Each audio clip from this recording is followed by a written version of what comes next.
Welcome to a panel discussion on the movie Herself. My name is Amy Turk. I'm the CEO of Downtown Women's Center and the co-lead of a coalition called the Domestic Violence Homeless Services Coalition. Hi, Lorraine. Hi, Denise. Hi. Good to see you. And why don't you tell us a little bit about yourself? Denise, do you want to start? Sure. Hi, I'm Denise Pinkston. I'm the founder, president of the California Casita Coalition. We're devoted to making big changes in California housing outcomes with small housing, including accessory units or granny flats like the one featured in the film Herself. Hello, I am Lorraine Cantley, and I partner with Downtown Women's Center along with the Domestic Violence Homeless Services Coalition. I am the co-founder of the Housing Justice LA podcast and a co-founder of the Lived Experience Life Consulting Co-op. The space that I try to occupy is a way of explaining why the housing industry can't solve the housing crisis by itself. We've got to come up with new innovations, new ways of thinking, not just about housing production and building more housing to take care of our families and our population, but a new vision for how we can all live together that is more climate friendly, more sustainable, kinder and gentler to our families and of all kinds. I think that this film does a good job of demonstrating that we need different ways of thinking about how to take care of each other. And of course, we know that a majority of the women who find themselves experiencing homelessness have also experienced domestic violence. And for that reason, we founded with another social service called Rainbow Services, the Domestic Violence Homeless Services Coalition. And Lorraine's been a leader with us from the beginning, where we really focus on the issues that this film lifts up and try to partner better with services supporting people who find themselves experiencing homelessness rooted and driven by domestic violence. So nice to be with you all. I know we all watched the film and a lot of it resonated with us with what we've seen or experienced ourselves. And then we also saw a lot of innovative solutions come from the film, and even solutions that are more cost effective than maybe more traditional ways of approaching what we feel is a public health crisis of domestic violence and homelessness. And so just wanted to hear more of your reflections after you watched the film. What really stood out to you? So what stood out to me is that it began with the bruise. And then there was another piece in the movie that reflected again as she was covering it up to go into the courtroom. And then there was her friend who was also a part of the system, but kind of broke those barriers to the professionalism of having a position as a worker, to seeing the woman beyond just the checkbox of this is a woman that I serve, and seeing how the covering up of that bruise also covered up layers of the woman. And so she took the makeup off and she just like encouraged her to go in there and to be her full self. That reflection in itself is like, how do we start to empower what is already existing in women? And again, that word empower is so weird, right? And the fluid to where we can't really empower anyone, but we can encourage one to see the power that they hold within themselves.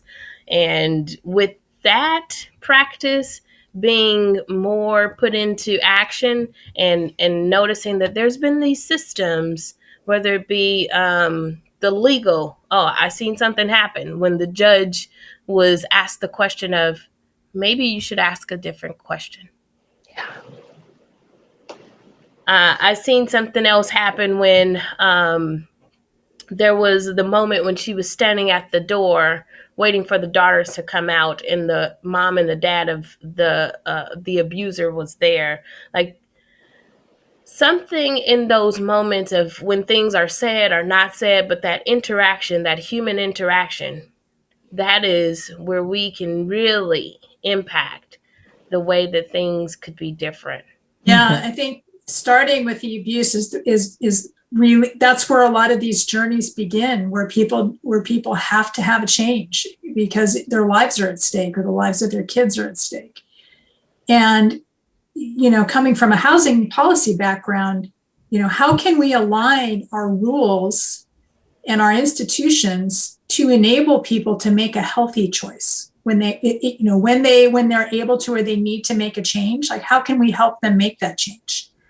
And one of the ways is by making it easier to do things that people want to do anyway, like have a house. Make it easier to build a house. Make it easier to find a place to put the house to build. Make it easier to find plans to build that house.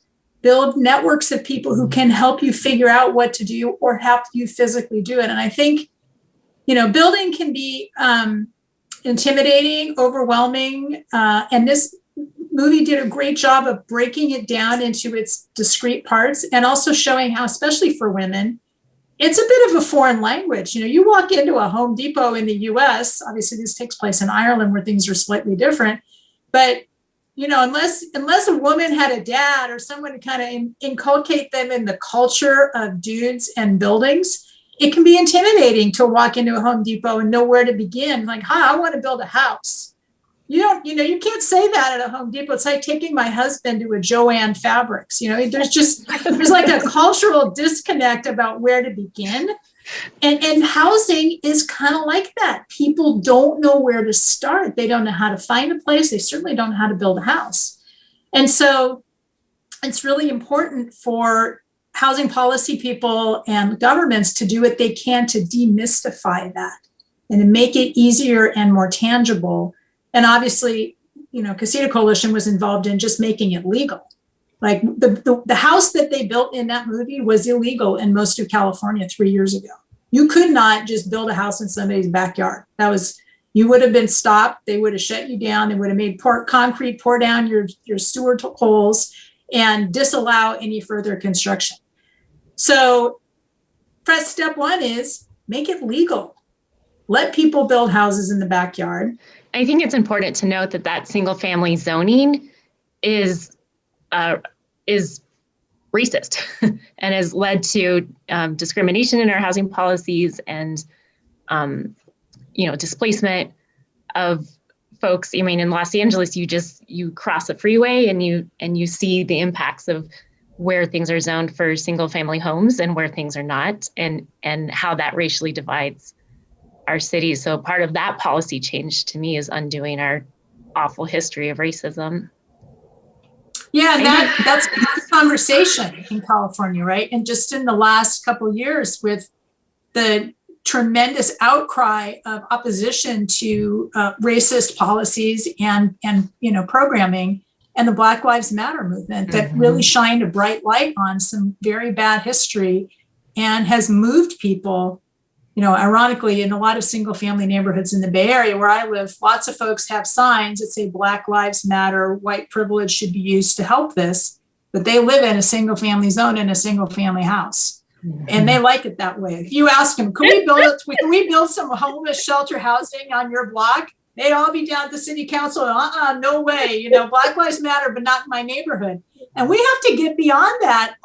Black Lives Matter and housing matters, and people need a roof. What I remember from the movie was just how she had to contort her story, and how, she didn't check that she had a housing resource, and that almost jeopardized every single thing. And I know, Lorraine, and our work that we've done, we hear that a lot. People are just trying to survive and they're doing everything possible. That theme of contorting your story just really touched me. And, there are just so many obstacles in her way that were just, really silly, never should be there. When she went through the more convenient door of the hotel where, her hotel was publicly subsidized and she couldn't walk through the public door to the hotel. And you just do that. It's so demoralizing. And I thought the film really just showed the compounding impacts of trauma on someone's life and how quickly things can unravel even when you're doing everything right. I mean, she was employed, she was keeping her family together, she was seeking opportunities. And so, the film herself really just showed a lot of those obstacles to, both ending the cycles of abuse and finding stable housing. And just curious if you want to say more about, how this film brought to mind any experiences you've had or witnessed in this work. I guess related to like the obstacles that people face when they're facing these challenges. We definitely need to hear more of the stories. And I think about the access. When I seen the opportunity for her to take a look at a place and the place was filthy, it was not livable. I think to how usually when we'll hear in Los Angeles County, like the housing that is being built or the housing that is being made available in the low income brackets are mostly in areas that are unsafe. So it makes it that much more harder for the surviving of domestic abuse to really allow for healing to take place. And I think back to your comment about taking care of people. I want to just get people connected to the permanent reminder of the abuses that is internal, that everyone can't see on the outside. And where's the access to move beyond circumstances that don't feel safe?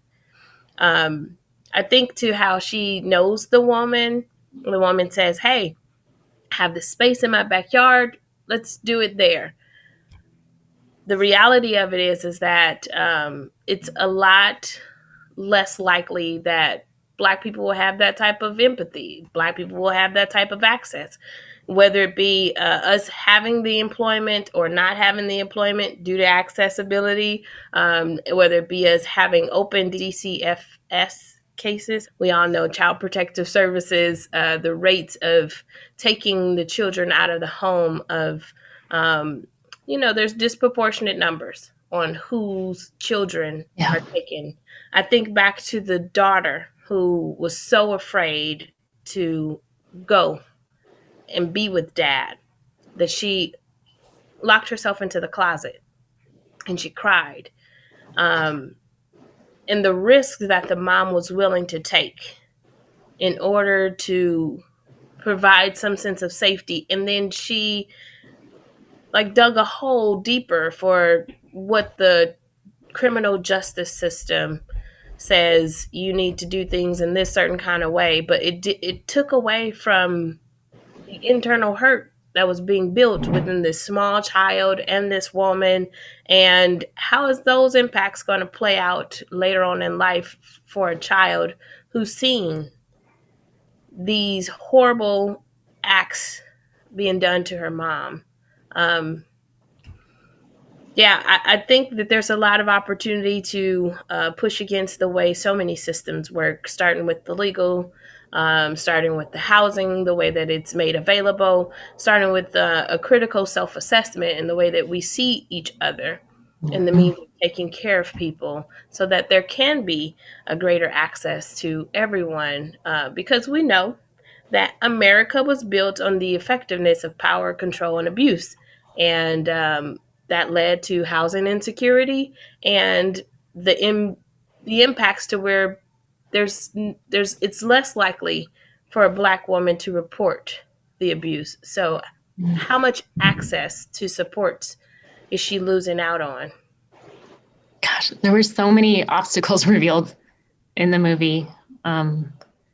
Even in, the women that I work with face this all the time, but just to qualify for affordable housing, for example, you can't make above X amount of money.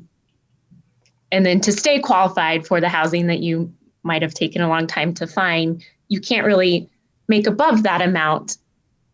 So you're the people express that they feel stuck in environments, maybe the inside of the building is fine, maybe the services are okay, but the environment, like you said, Lorraine, is not always in the safest neighborhoods, or just like opportunities. It just makes no sense, and sort of feeds into that stereotype and that misrepresentation that people don't want to do better for themselves. And there's just, a lot of obstacles to work around that. And but we keep kind of going back to that interesting relationship with the main character and the woman who owned the house that she was working for. And, I think the proximity helped the homeowner like have more empathy and, just getting to know her. And I mean, she had known her whole life. But the mutuality in that relationship, that how it helped the homeowner too, to be of help to someone who needed really basic resources. So, I think Denise, in your work, you are like actually building community in that way. And maybe you could just, drill down even further into adult dwelling units. Like, what are they? What are the next steps we need to take to make them really happen?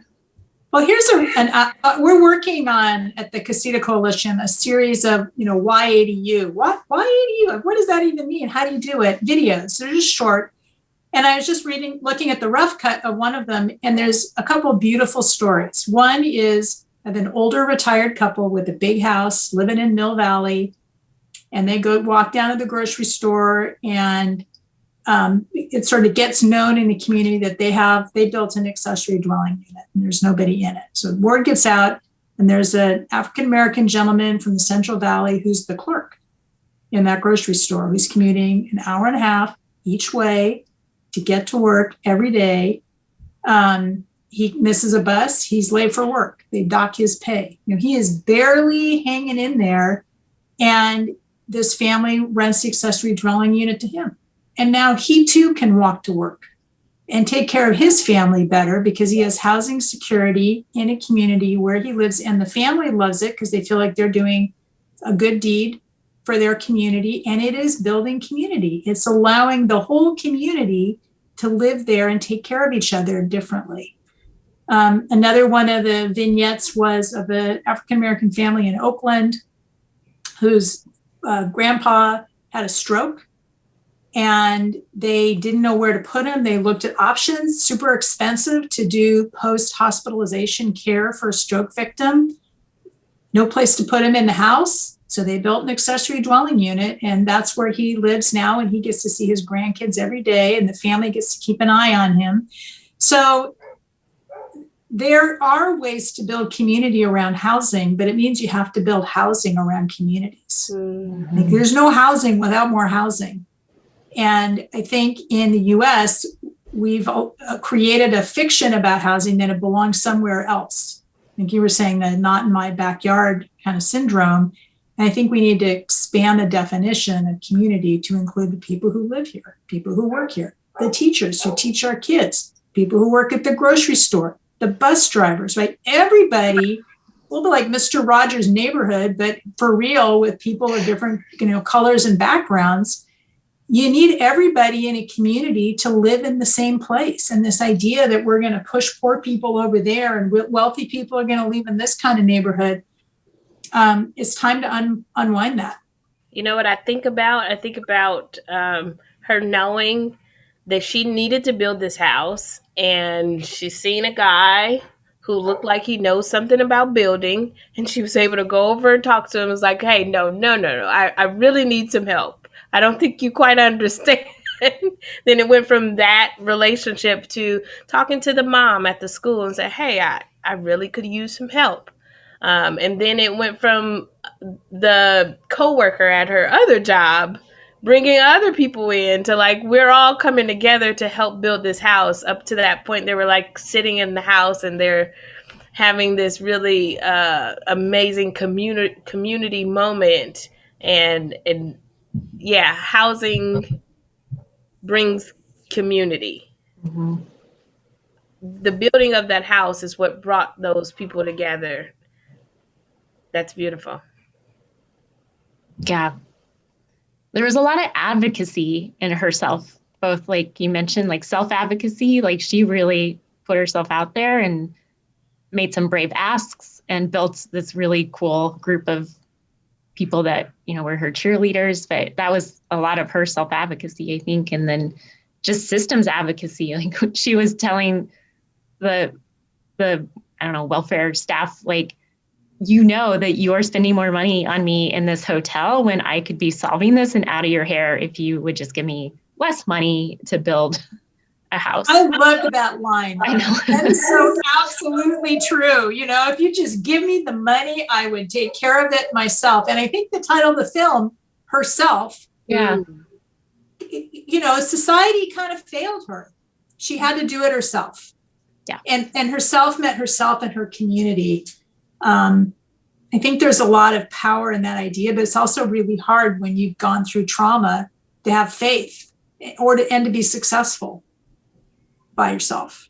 The advocacy is so powerful in a sense of finding your voice, being able to utilize that practical step by step. This is what I'm going to do next. And even I'm thinking back to like the daughter sitting on the bed telling the story of this magical cape. My advocacy personally comes from those magical moments, right? Sitting somewhere and envisioning. I'll never forget when me and my children became homeless. We were in an abandoned space, and I would wash out their undies and hang it somewhere to dry, and I would get them to where they could rest, and then I would pace the floor back and forth, and I would think, what do I need to do to not have this be my life situation, right? I'm envisioning what needs to happen. Like, what do I need to say? Who do I need to say it to? How does this become different, which has led to today? And it was breaking those cultural challenges of getting out of the box, of saying what was taught to me that we don't talk about. So that was the first step of self-advocacy. But then it was noticing that, hey, this program, this service, it doesn't work. And it leaves me feeling more shameful when I check your box saying that this is something that applies to me when it truly doesn't. And then it was like, now I notice that there's all these connected systems because my life is not one problem here, one problem here, one problem here. It's me being a mom, dealing with mental health, having this domestic violence, needing housing, having children, a child with a disability, like all these different systems of having to navigate. And then I just started to see like, okay, well, why can't they serve me in the way that I'm asking for service? How do I even first get to a place where I get to reimagine of what it is my needs are to be able to say, this is the service that I need? Then I get to look at the menu. This is what you say you serve. This is what you say your mission and your value is. What are the strings that are tying the service up so that you're not able to serve people adequately, which moved my advocacy from self-advocacy into now let's advocate on a broader level where we're advocating for more funds, or we're advocating for policy and systems change, advocating for relationships that will allow for the resources to be more accessible. And it's grown, and I've shared it with others who call me up and they're like, hey, this is what I'm dealing with. And I'm like, okay, well, let's first take a look at what do you want? What services are you dealing with? How are they restricted? How could you insert your voice? Do you want to do volunteer? Are you going to be committed and persistent? Because nothing is going to happen overnight.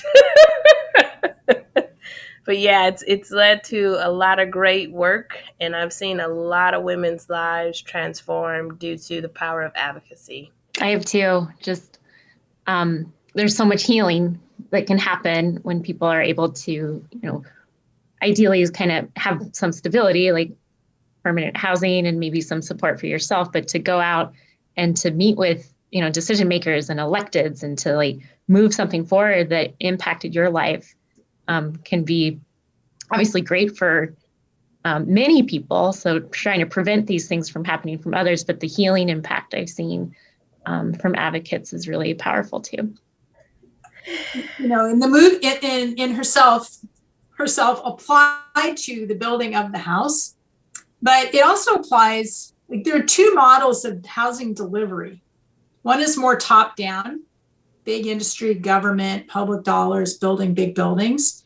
The other is this more organic, bottoms up, like we got to do it. We got to take care of our family. We have to do it ourselves. There's a PhD dissertation out of UCLA called "We Just Did It," about how in the communities of Bell in LA, over 55% of all new housing built was illegal ADUs, mostly by Latino homeowners who had to house their family members. They had no choice. They didn't want their family members to be homeless if they were struggling or they had addiction issues or had job insecure. They didn't want them on the streets, but they didn't have room for them in the house, so they put them in the garage or they, built a shed for them in the back. None of it could be permitted because it wasn't legal, and yet it was the majority of the housing built in that community over the study period. I mean, I haven't worked with one individual ever in my career as a social worker where there wasn't a system reason for their challenges, right? Like, we just really need to get over this weird need to blame the person and look upstream at the housing policy, the healthcare policy, the education policy, whatnot. Yep, I think that's really profound and exactly right. And I love the fact that the title of the movie kind of encapsulates all that. Yeah, right. Yeah, that's powerful. We are still living through COVID. And it's been, at least in the US, we're approaching about a year when we started to realize we needed to do things differently, though I know that you all knew, and I knew that with this public health crisis, we would see an increase in the experience or the lethality of domestic violence, and certainly an increase in homelessness, not just now, but probably in the future, based on so much job loss, especially for women, when you look at unemployment, who's enrolling into unemployment and what jobs are being lost right now.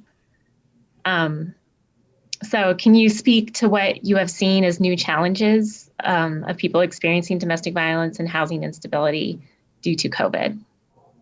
I want to say that statistics show that there's at least a 30 to 50% increase of the Black woman experiencing domestic violence, and that's with the lack of reports.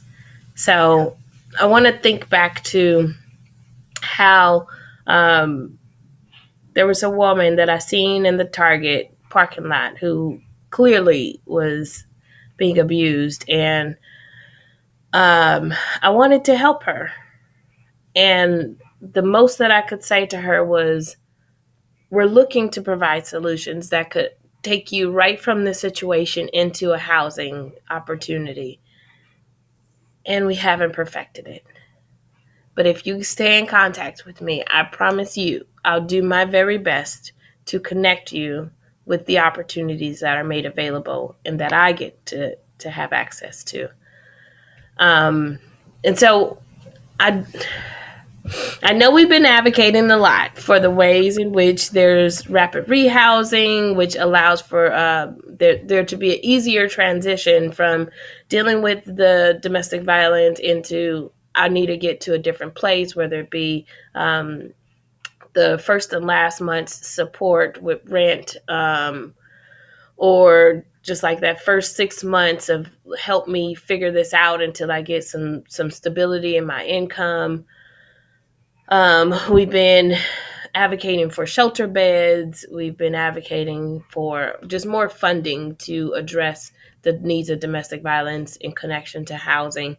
I would love to hear more from the women who are going through navigating the homeless system today. And of course, my advocacy is hearing how the system is impacting folks, not just that, oh, I went through it, I finally got connected, but we know that the process is where there's the opportunity to start to heal the harms so that they can live productive lives where they're out of the trauma brain and they're able to process what is my next step, whether it be going to school or building my own career, whatever it may be. So that's what I have to say, is that I would love to hear from survivors today who are navigating it. The last one that I heard from, she was like, oh, heck no. They trying to put me in a place where I already know that it ain't no good for me. I'm not going back to LA. And I was like, I get it. I understand. We'll keep searching for other opportunities. So that's my update. Mhm. Yeah, just like, to go from that reality to the almost non-reality that happens at a public hearing at a planning commission. So I sit on my local zoning board.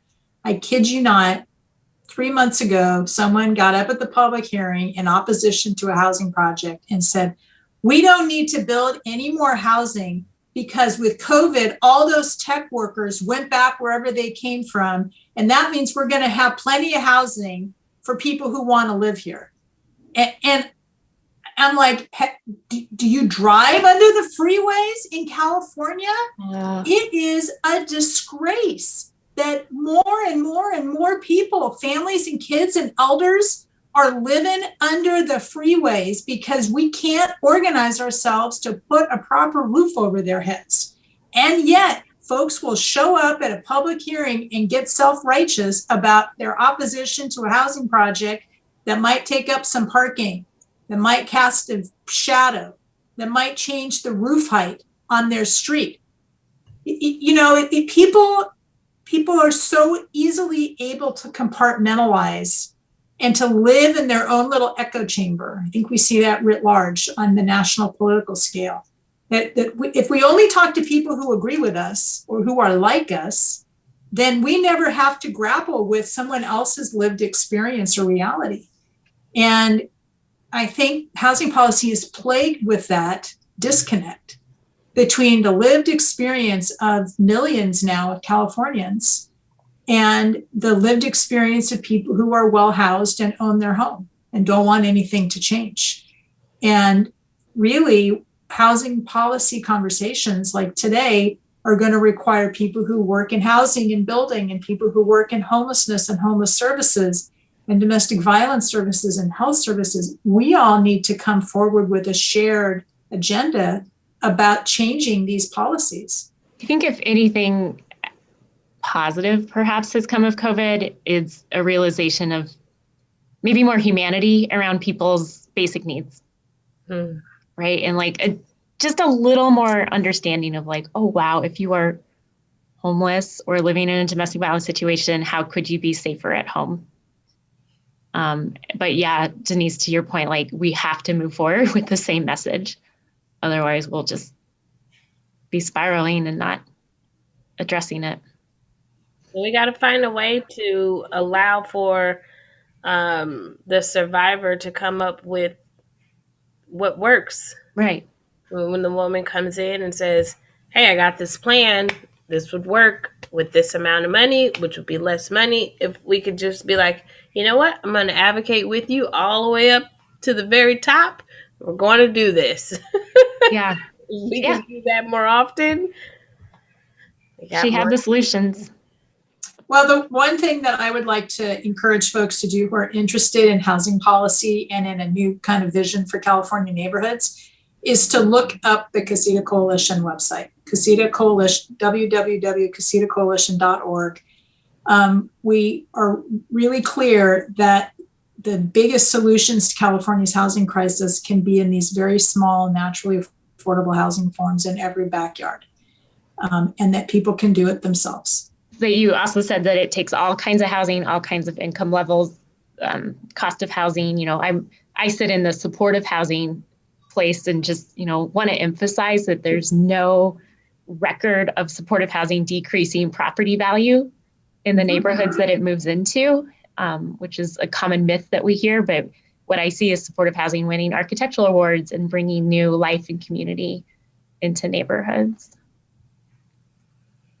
Yeah, so I would love to ask everyone to challenge themselves with a daily question of, what am I doing to support the healings and the harms of systemic racism, knowing that those impacts have led us to where violence is seen as pretty normal, even though it's not seen as normal, but also the impacts of of so many people experiencing homelessness, with Black people being the lesser of the population, but the higher of the population who are experiencing homelessness. We want to ask ourselves, whether it be in film, other types of media, whether it be in advertisement, our work, our individual practices, just what can I do to heal the harms of systemic racism?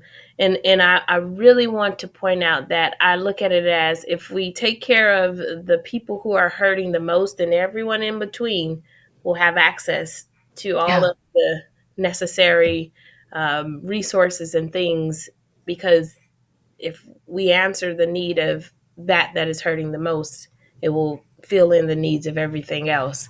And I strongly believe that with that, we'll see a human dignity restored, and a way of living and being with one another that will allow for us to rid of the homeless crisis. Thank you all for joining this panel conversation, and stay tuned for a live conversation with Q&A with this panel.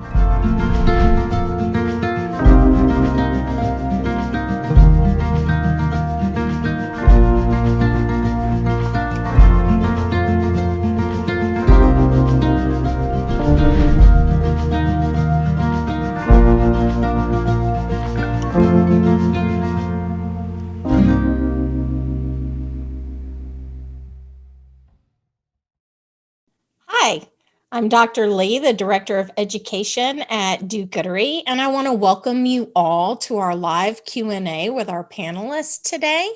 If you have a question that you would like to ask, please put it in the Q&A function at the bottom of your screen. If you accidentally put it in the chat, no worries. We have someone monitoring that, and they'll just scoot it over for you. So with that, I'd like to reintroduce our panelists. We have Amy Turk, CEO of Downtown Women's Center, Los Angeles. We have Lorraine Cantley, founder of Housing Justice LA podcast, and Denise Pinkston, founder of Casita Coalition. Welcome everyone back to our panel Q&A. Thank you all so much for leading this really important and needed conversation, advocating for women experiencing domestic violence and homelessness in our communities. I think it's important to point out that this dialogue took place really a few months ago, when we were at the height of COVID, prior to vaccinations being available. And so I wanted to just ask each of you if we could reflect on that and hear your thoughts watching the video now, a few months later, and ask you if you feel the conversation has shifted in any way as we've started to move forward. Thanks, Dr. Lee. I'll jump right in there. It is amazing how just a few months can make such a dramatic difference in our experience in Los Angeles as a result of the vaccine. And with that, I find that, thankfully, we're able to open up our services even more for people to be served in social service settings and in shelter settings. And, I'm seeing the results of the new stimulus funds come down to support more shelters, namely in hotels, and the purchase of hotels for more permanent housing. I've seen a couple of questions related to Section 8 vouchers, some new emergency Section 8 vouchers coming in. So thankfully, still seeing the social service response that will be needed for a long time, based on the impacts of people losing their employment and an increase in the experience and the lethality experience of domestic violence. And so I guess in the world that I work in at Downtown Women's Center, some things feel better because we can be more physically present with who we serve. And we're implementing new, rather bold initiatives coming from HUD, and working with new, mostly one-time fund opportunities in California, both from the state and in our local governments. that's kind of what I'm seeing as an administrator, but maybe Lorraine and Denise are seeing other things as well.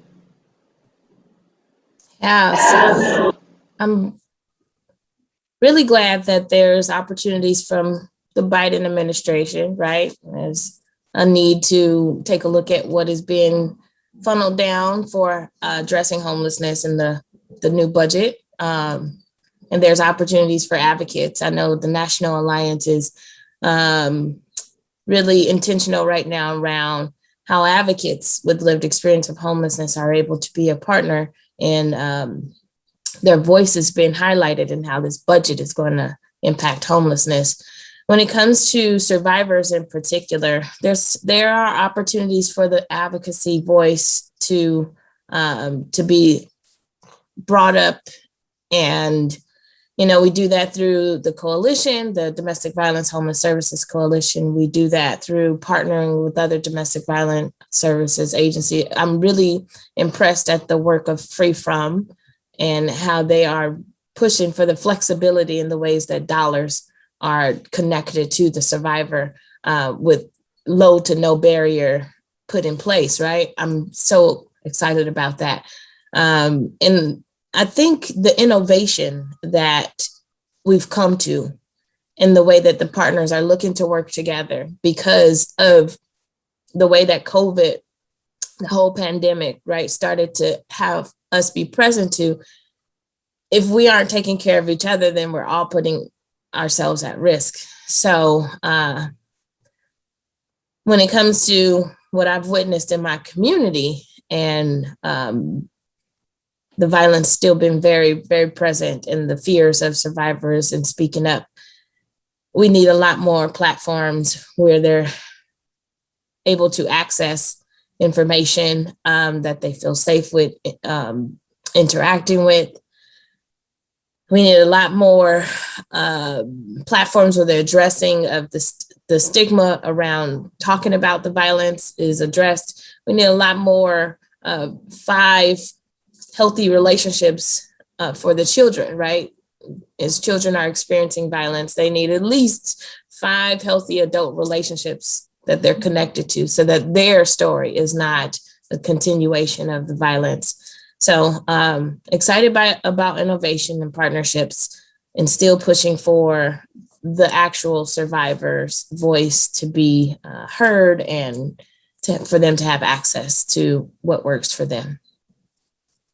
I really like the way Lorraine framed that. I think they're coming out of the pandemic. Such a bright light has been shown on the need to be different, that I think there's a lot of energy in from the federal level and the Biden administration calling out the need to look at single family rezonings so that every neighborhood is more inclusive.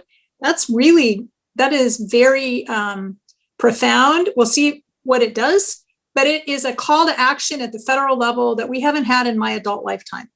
So I think it's important. There's good work being done in the Bay Area around homelessness and funding for homelessness. We have a leader organization in the field now, All Home, run by Tamika Moss, that's really bringing together employment with homeless services, with housing, with budget. So that's all encouraging. And cities are embracing small housing, ADUs, quads as a naturally affordable, do-it-yourself, bottoms-up kind of way of housing people with innovations.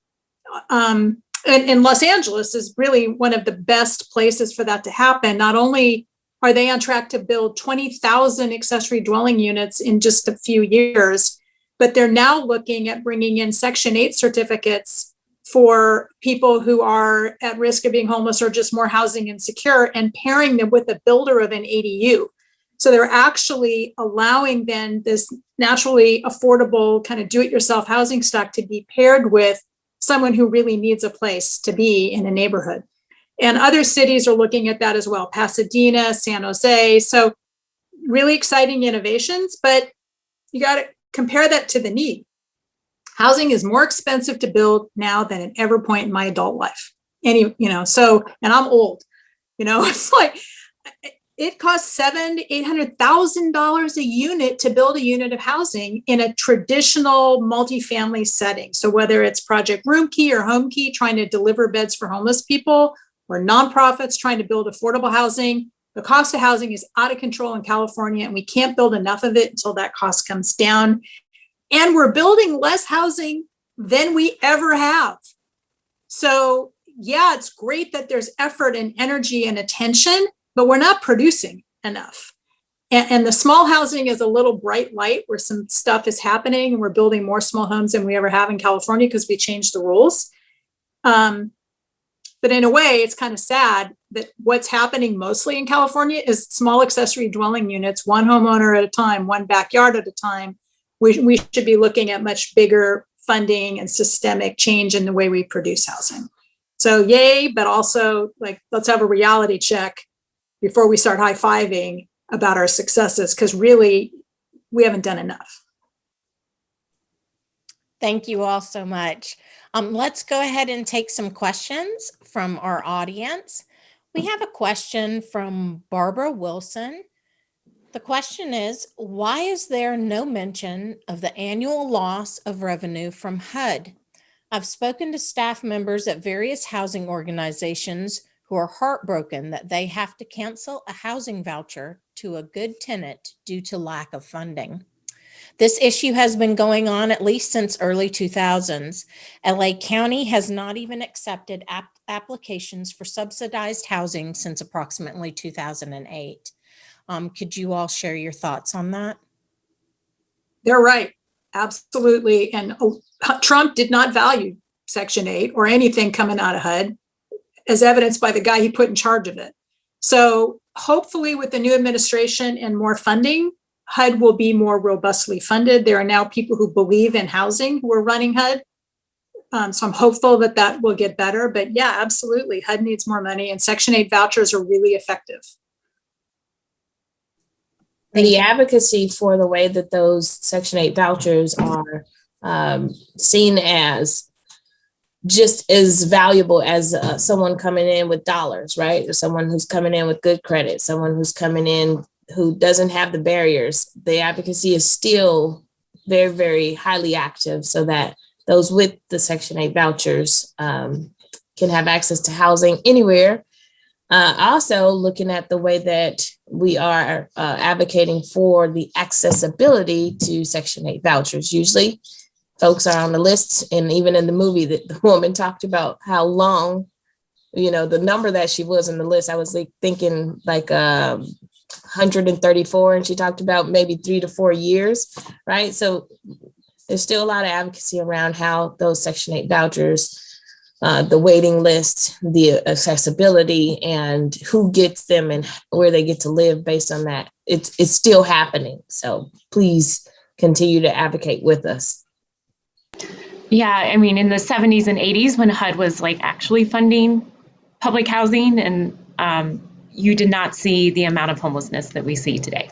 And as that federal financial response has decreased over time, the amount of people experiencing homelessness has increased over time. So it's really important that we have a robust federal response as we're all working to combat homelessness. Thank you for your thoughts on that. I'm going to move to another question. JP has asked the question, what are the most difficult obstacles in policy for building? I want to build and or offer properties for a DV resting place for women and children. I have knowledge working with CCL with assisted living facilities and wanted to know what your thoughts would be in looking into Section 8 legalities and policies and or policy obstacles that I might face. As you mentioned, it is illegal to build. So I'll start with that one on the just why is it so hard to build? You know, people make rules so that we get the outcomes we think we want. And our rules around building, I think Governor Brown asked a staff person to bring in the building code from 20 years ago, that thick, and the building code from today, you know, that thick. So we've created a lot of rules around what it takes to build a house that are so complicated and costly that we can't afford to build the houses that people can afford to live in, unless you build these small houses, tiny homes, ADUs, you know, backyard cottages, duplexes. Dwell Magazine had an article saying there are now companies building ADUs for $100,000 a piece. So compare that factory built under federal housing code, not California building code, to California site built, builders. The disconnect is massive. So we got complex rules. There are people who are professionally trained to do this for a living. That's my job in my company. I get permits for buildings for a living. That shouldn't be a job. It shouldn't be so hard that a professional with an almost PhD and 30 years of experience is needed to get your permit. And yet, here we are. So I'd be happy to talk. You need someone who knows the process, and you probably need to pay them, but you could start at the city. You need, it's a long conversation, kind of like herself in the movie. Like, she needed advisors who knew what to do to help her. In California, you need advisors to help you. And community support. Downtown Women's Center's building permanent supportive housing right now. And of course, we're engaging all of our neighbors and our community members and getting their feedback and, seeing this as a way to build community. And so that we have their support every step of the way too. Unfortunately, you've seen other, buildings in other communities where neighbors and community members come out and oppose the housing opportunity. And so, we just really believe that if you build good relationships and help introduce them to who you're serving and, convey the purpose of the program and work with everyone together, that we can see this program through to its completion and full build. But, being really mindful of your neighbors and your community is incredibly important to see the projects through. I want to say yes to that just to make this panel more interesting. Yes, you should absolutely do that, but it almost always is not enough. Mm-hmm. Like, some communities will work with you and work with you and work with you, and then they'll, they still won't like it, and they'll still Mm-hmm. come up and oppose. So we've created a system in California that enables neighbor vetoes. Right. It actually encourages it. And those vetoes are typically exercised by the people who are the wealthiest, best educated, wealthy homeowners who veto anything that they don't like. And people who need the housing, who typically are less well-resourced, can't access the system the same way to say, hey, I need that house, please approve it. So we got a whole lot to fix in the housing production cycle. But yes, you should talk to your neighbors also.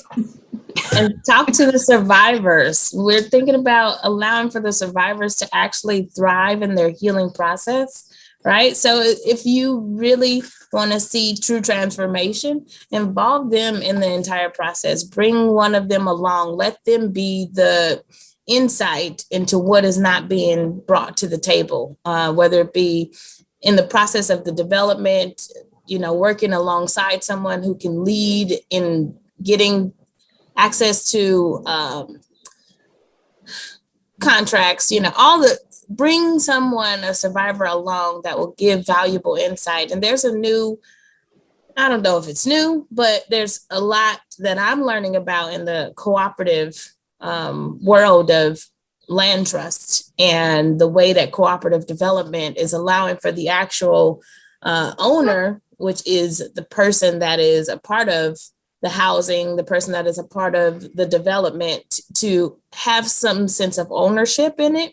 And we all know that when you're a part of home ownership, not only are you better engaged civically, but the idea of sustainability and safety is a lot more effective. And also children, they flourish. If you look at the rates of home ownerships and the children that grow up in homes where the home is owned by the family, children flourish better in those spaces. So I strongly encourage that you bring a survivor along the way and let them be a guiding light to insights that may be missed. Yeah, Lorraine, that's reminding me, Lorraine and I worked on a toolkit. It's on the Downtown Women's Center's website on how to build supportive housing for domestic violence survivors. And it's intended to be useful to architects, housing developers, property managers, and supportive service providers. And and that every step of the way that we are working with people with lived experience, so that what we're building is actually something that they want, that the physical design will be safe and create an opportunity for people to heal and thrive. So thanks, Lorraine, for reminding me that we worked on that together by saying the importance of bringing people with lived experience along at every step of the way. And that toolkit is something that is launched during the pandemic. That's right, we did that. We have a question. Just in general, someone would like to know, how can I support homeless women in Los Angeles on a daily basis?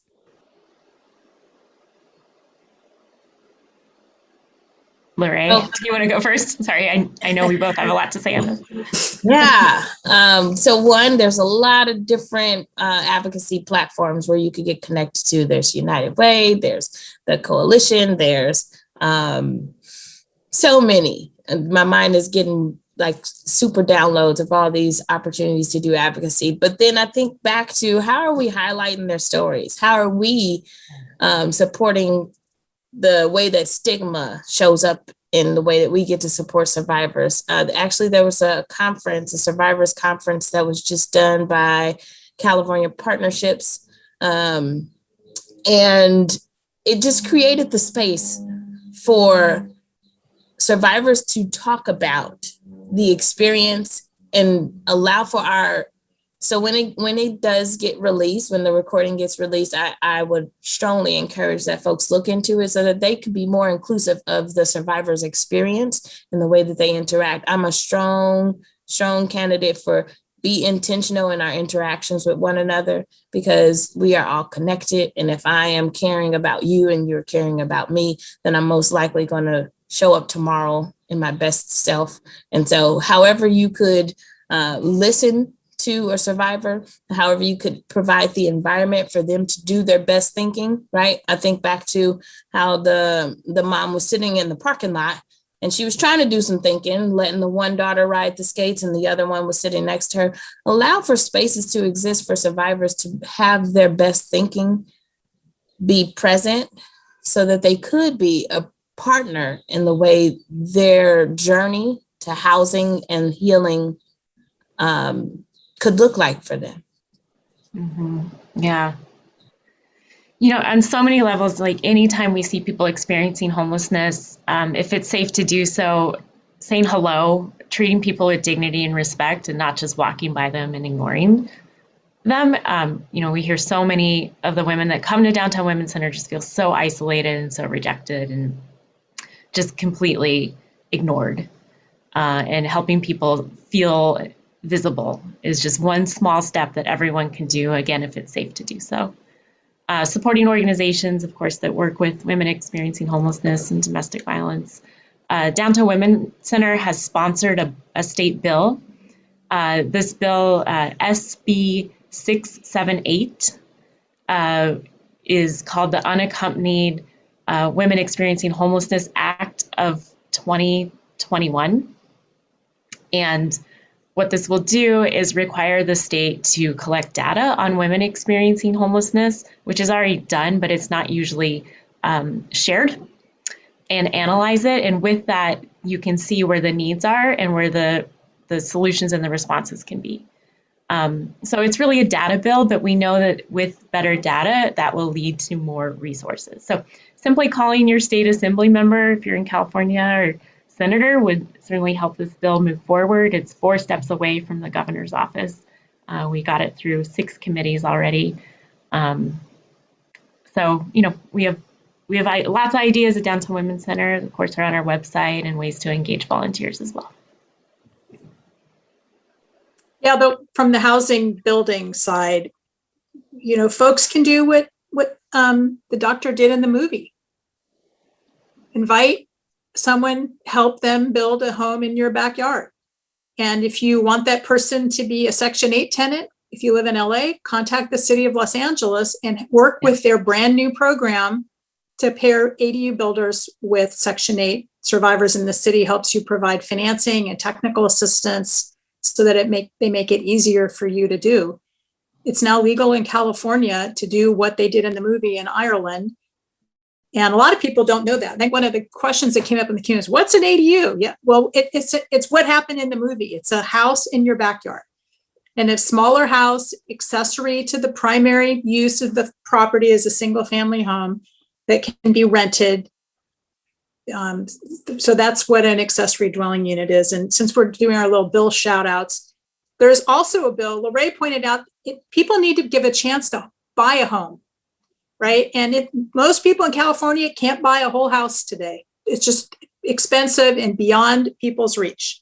So SB 9, which is a Senate bill, I think it's passed over into the Assembly now, would allow every homeowner in the state to split their lot and sell off part, which will enable a whole generation of Californians to buy half a house or a lot that they can put their own $100,000 ADU on, right? A small house. So these kind of housing policies that gently add people to our communities and our neighborhoods are really important, not only because they create opportunities for inclusion in places that previously said you're not welcome here, but also because they will allow young Californians and people who can't afford $1 million house to once again be able to buy a house or even build a house in California. So they're really potentially transformational bills. We have a question from JP. Looking for a resource, why and where is it written that it's illegal to build homes in the backyard? And where is the best place to get true information about Section 8 and building? A second part of this question is, do you find CCL involved at any point? And an extension, what SPA districts are available for this? So I know that's a lot. I'll start with the why is it illegal? Right. Zoning says what you can do. It says you can build 1 house, 2 houses, 10 houses. It's set in the city municipal code called the zoning ordinance. Until founders of the Casita Coalition passed a state law that said it's now legal everywhere in California to build a house in the backyard, it was illegal to do that. So that's what we were talking about. Now in California, state changed the law, created uniform standards.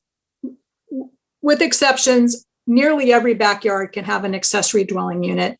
And some cities have really embraced that change and are running with it with all kinds of innovations. Someone just dropped in the city of Los Angeles ADU Accelerator Program. That's a great website to check out for more resources about how to do this, particularly if you live in the city of Los Angeles. If you don't live in Los Angeles, look at the Casita Coalition website. I've dropped that in the chat as well. And it will have links to other resources that are in other different locations throughout the state of California. California is unique in making this legal everywhere, and other states are starting to pay attention. Connecticut just talked about passing a state ADU law.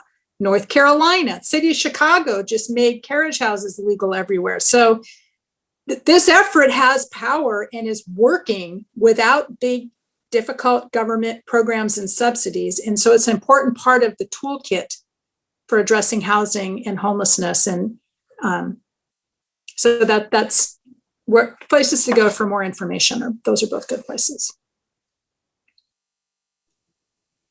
Thank you.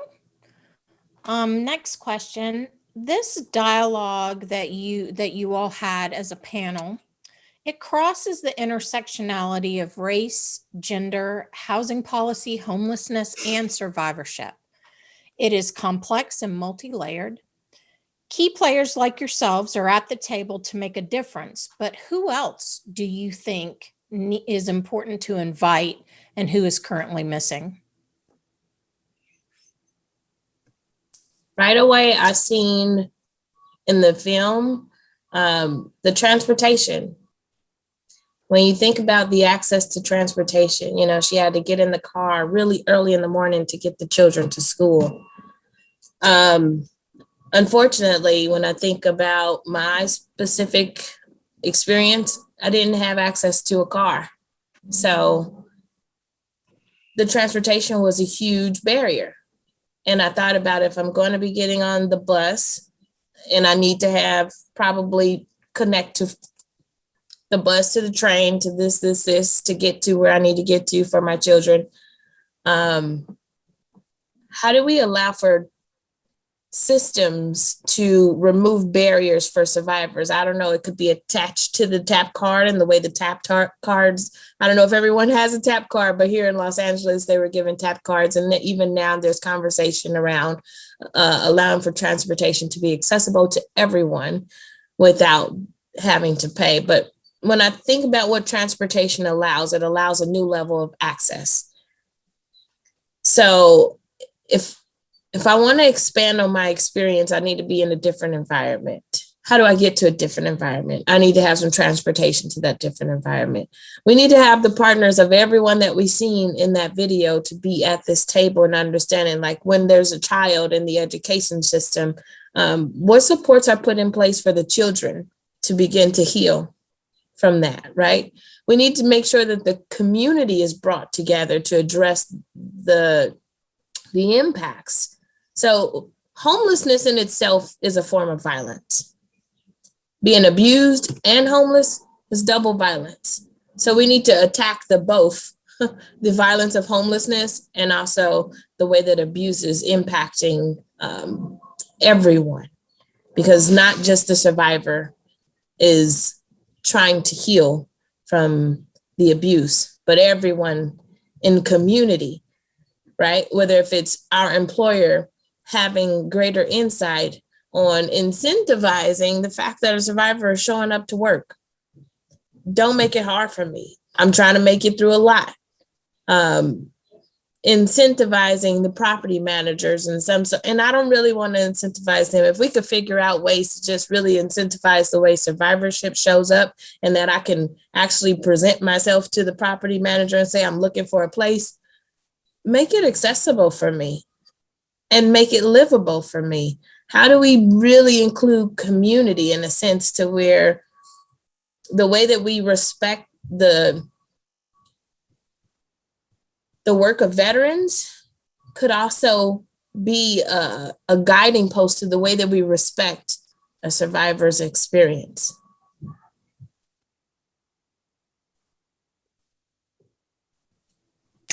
I'm seeing a lot of interventions that are needed, paid with one-time funding sources. So more shelters in particular, in many different forms, whether that's called safe parking, tiny homes, a shelter in a more traditional setting. And that's needed, obviously, because you see how many people are literally sleeping on the streets. And what I want to see more of is addressing the root causes, that Lorraine's mentioned, but, the requirements for X amount of low-income housing in a community that can't be blocked by the neighbor who's not happy about it. I know this is a national audience, international audience, and we're very California-based, but there's literally 90,000 vacant units in downtown Los Angeles for many reasons. So where's the vacancy tax that could support low-income housing? Where are the policy things that our politicians could be doing today? And that's a missing component that I'm seeing like right now, right today in our system. But I love that question. It's making me think of like who's at the table and who's still not at the table. I don't know, Denise, what's your perspective? Yeah, who's there and who's not there? In housing policy, the biggest divide is people who think we need more housing and people who don't. And on the people who think we need more housing, which should be our natural allies, right? I view you guys as allies in this housing conversation. We all disagree. So kind of job one is getting the yes to housing people on the same page. And it's hard, right? Because it forces us to change our worldview. If you're a builder and your worldview is entirely about building and equity and finance, you have realities you have to deal with that you can't ignore. You can't build a building for no profit because you won't get a loan, right? That means there's no building if there's no profit. But if you're a progressive affordable housing advocate, you think any new building should be all affordable. And it should only happen if it's affordable. And you don't have to worry about the economics because you're not actually building the building. And those two sides should be talking to each other about how can we together come up with an economically viable and visionary housing policy.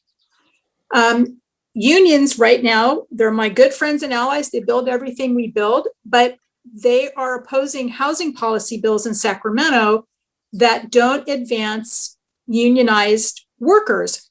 My grandparents were union members. My parents are union members. I am a union advocate, but you can't build a tiny home with union labor. You can't renovate an existing hotel with union labor and convert it to homeless housing. There is not enough public subsidy available to build everything we need to build with union labor, and there aren't enough union workers either. Mm-hmm. So blocking housing that isn't union means you just don't get enough housing. So we should all be on the same page, all of us in this space, but the people who build the housing and the people, we got to find a way forward together, because if we don't, people who think we don't need any more housing are going to win because they all agree. And they're out organizing right now against good housing bills, saying that it will change California. And what matters is local control, right? They're on message. They're out running digital ad campaigns today against bills like SB 9, the Atkins bill, because they all agree we have enough. So the job is for us to have conversations like this that are heartfelt and make new friends and new allies, and then also have some really hard conversations about how not everyone's going to get everything if you're going to actually result in an economic built building. In the tiny house space is easier because the land's free, it's already got infrastructure, and it costs less. So that's where we started this conversation, but the big conversations are left to have. And we don't agree, probably. Like if we really pushed it, we might find that edge of alliance, and that's where we got to work, is on that edge where we're not quite in alignment yet. And in terms of alignment, I think about the fair chance and the fair opportunity when we think about addressing the root causes, and the root cause is connected to systemic racism.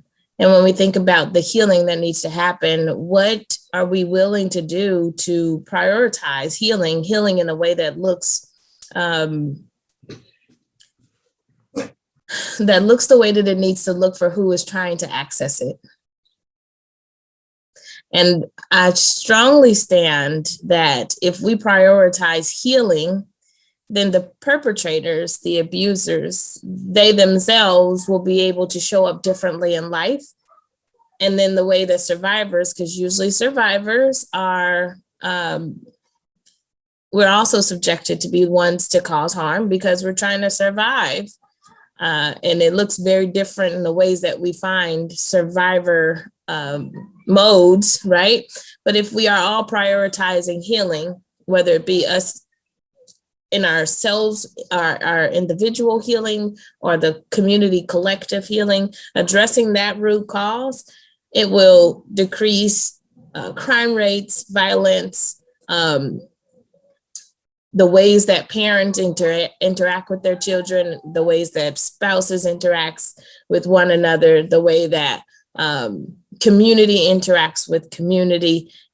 I just really, truly believe that if we address the root cause, which is the harms, then people will live differently with each other. You don't see newborn babies coming out the womb just being really rude and nasty to each other and being so selfish that they need to have all the land and all the money.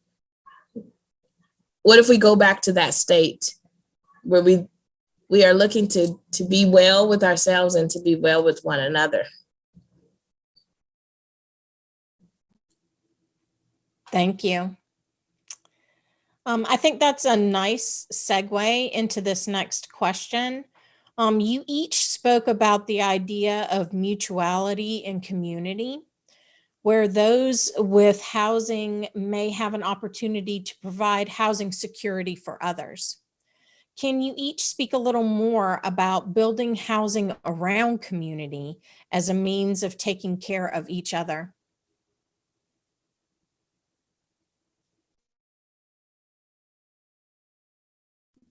I think I mentioned earlier that there's sort of two models of housing delivery in the affordable housing space. One is government money goes to nonprofit builder builds building, builder rents building to people who are income qualified.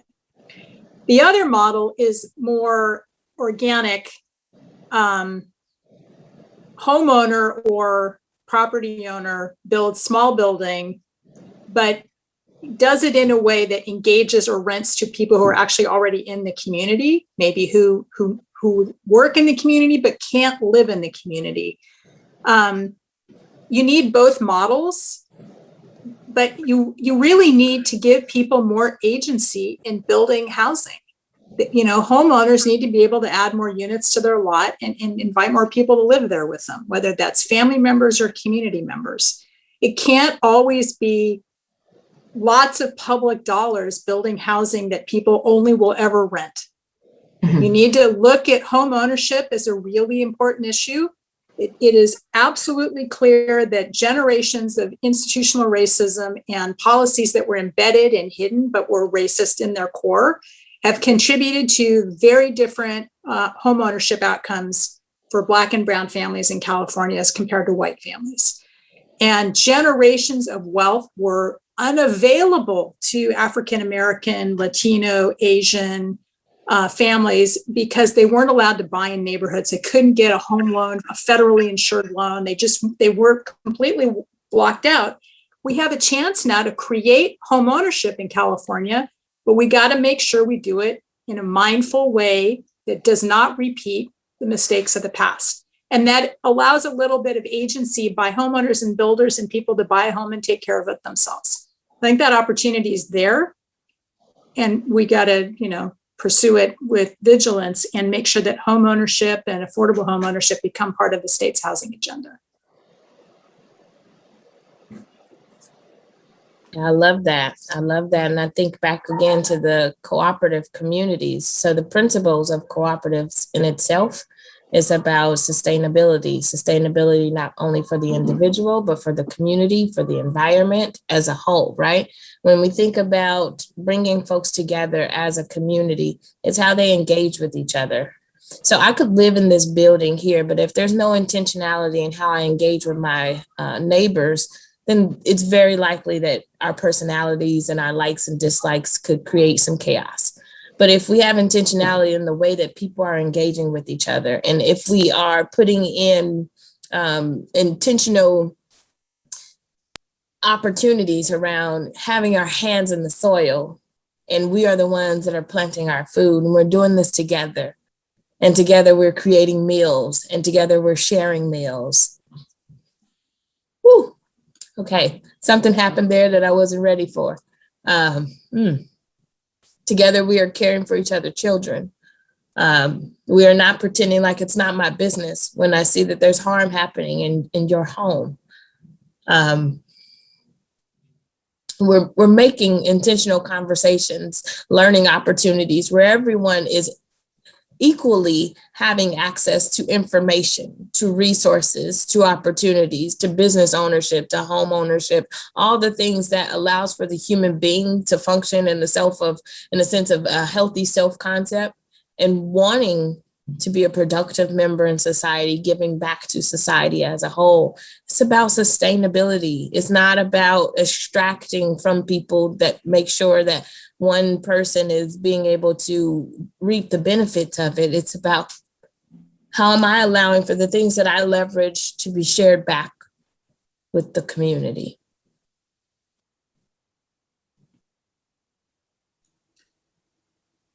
Thank you, Lorraine. Each of you spoke about the resiliency and self-advocacy of the main character, Sandra, in the film herself. But as we all know, self-advocacy doesn't just happen. what support systems are necessary to help survivors develop the skill of self-advocacy? I know Lorraine knows the answer here. It's through partnerships. It's through sincere care, right? For me to even get to the point that I'm in with sharing my voice, it was through another woman who survived, who sat down with me and was like, Lorraine, I'm going to devote over, she devoted over a year and a half of herself to me freely, made herself accessible to me. And I was able to walk through life's challenges, and I was able to be ingrained in life in a way that seemed normal based on the way that she navigated through life. You know, I was able to go to church with her. I was able to see how it was to volunteer in schools. I was able to just kind of step away from the survivorship victim type of lifestyle and walk through life with her. And every time things came up in my world, she was like, oh, and she didn't make it a big deal. She didn't shame or blame me about it. She just helped me to see, like, this is a normal thing. This is a normal thing to experience while you're surviving. This is a normal thing to experience while you're going through this moment and this emotion. And I can share with you what I've learned along the way. So supports, let's build out those social supports. And again, I want to reflect on, how do children who are exposed to violence become their best selves? It says that they need to have at least 5 healthy relationships with adults. And even me being a survivor today and having all the connections that I have, my older children, they still are socially awkward, is what they say, when it comes to accessing healthy relationships with adults. So how many of us as adults are making ourselves available to just be that person in a child's life, to build on their healthy self-concept so that their voices are able to be heard, and creating space for them to voice their opinions about things without them feeling like, oh, that was a bad thing to say. Oh, I should judge this way of my thinking, or I should judge this way of my behaving. But someone just walking alongside them in life and sharing resources, supports, and knowledge with them. Yeah, I think the mentorship is just so important in the work and the support. Like, when we go out and do advocacy work with people with lived experience, it's really intimidating for everyone to like get up and speak at a public meeting, and to be available to help people process afterwards. Part of the power of people's advocacy is to share really personal stories, but that opens up people to literally being documented in public minutes, right? And like their story being heard by ears that may not respect that story. So creating opportunities for people to process and feel safe afterwards, and well supported along the way, so as to not exploit those really important stories.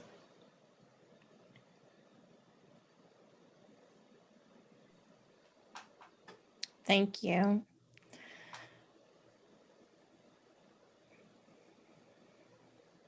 I'd like to get your final thoughts from each of the panelists about this topic. If whoever would like to start, Amy. This topic. Thanks, Dr. Lee. I really appreciate having to have this conversation with Lorraine and Denise. And I think the film really does a really good job of showing all the interconnections, intersectionalities, how hard it is for people to find the solutions.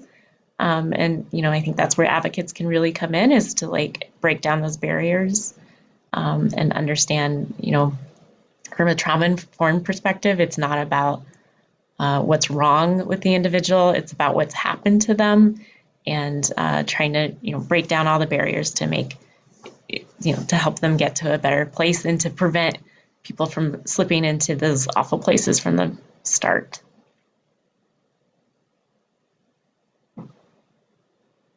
I'll end there. It's good. It's really good. I think about we're looking for true transformation. And if it's true transformation that we're looking to, then let's push for the supports that lead to healing for everyone. Let's let like we are today. I'm so honored by the fact that this film was intentionally made to reach people and to reach it in the form of advocacy. But let's allow for more of the media and the platforms that have so much voice and attention of the people. Let's allow for those to exist for advocacy. Let the stories and the experiences of all races and populations to be shared and heard, to push out the way advocacy and policy is being impacted. And let's be very mindful that highlighting those experiences of those that are disproportionately impacted by abuse and homelessness and the violence of homelessness is where we're going to see great leveraging in the way policy and advocacy allows for that transformation to exist. And I, first of all, am really honored to have been invited to participate in this with you all. I think housing policy work kind of happens up here at an intellectual level, and it gets grounded when you hear the real stories of real people and their housing struggles. And it's that moment of feeling empathy and sadness at how hard it is that it fuels your work to go back up to do the policy work. So I feel righteously pissed off and motivated to get back to the housing policy work because it really matters. People need to be able to take care of themselves, their families, their community members, and housing policy. You cannot be healthy. You cannot get out of homelessness. You cannot escape domestic violence if you have no home to go to. And so we have got to align our values of inclusiveness and empathy and tolerance with our rules, which make it really hard to be the people we want to be and to provide enough homes in California and really in the US. It's not just a California phenomenon, for the people who need them. And it means re-examining some bad past practices and re-envisioning what communities can look like.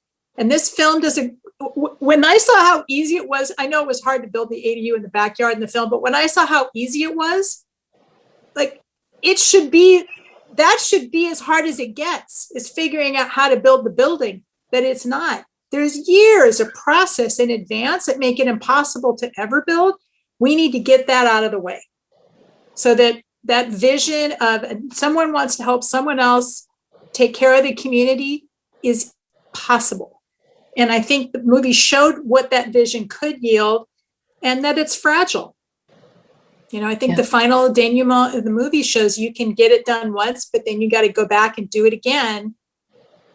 That's kind of the reality of it. Was on that unhappy ending. I was kind of devastated by it when I saw it, but it also, that's kind of what it's like. The struggle continues.